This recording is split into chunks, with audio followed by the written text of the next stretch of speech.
Nagpapadagos pastangunyan ang pigigibong search and retrieval operation kan pinagsararong puwersa kan MDRRMO Puduran, PNP, PCG, BFP, PNP Maritime asin Bantay Dagat nga ni ma-recover nan hawak kan 72 anyos na si Samson Abihuro kan La Medalla Puduran Albay. Napigtutubudang nabutod matapos na magpurbar na magbalyo sa nagaapaw na tubig baha sa spillway kan parehong barangay. Na konektado sa Panganiran River poko mas o menos alas 7 nin banggi, Sabado, Pebrero 18.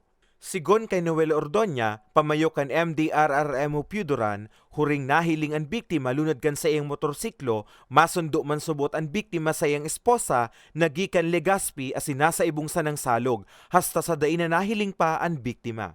Ini pong spillway ini, ang tubig digdi, nagbubulos pa siring sa Panganiran River.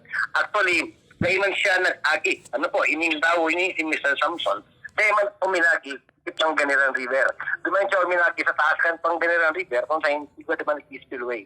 Duman titutubudan na siya nahulog na dahil na po nakaabot duman sa sayang agum.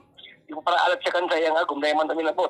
As yan pagkaaga, nakareceive kita, wala city kiaga, nakareceive na nawawara nga ni si Lolo Samson. Sa pigkondusir na search and rescue operation, na-recover sa irarong kanasambit na spillway ng motorsiklo kan biktima, mahiling man sa lugar, ang pulang gira na pigtutubudang gikan sa motorsiklo kan biktima.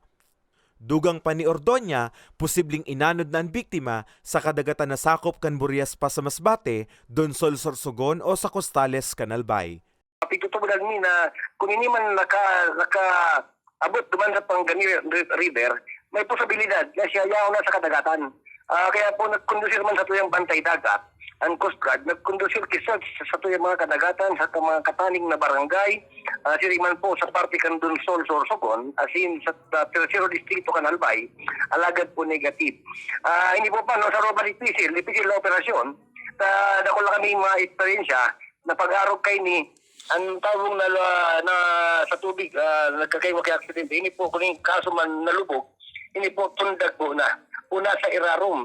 Asin mahanap kita ki Aldaw, ki mga Aldaw, na kung saan siya mabutod, asin siya po malataw.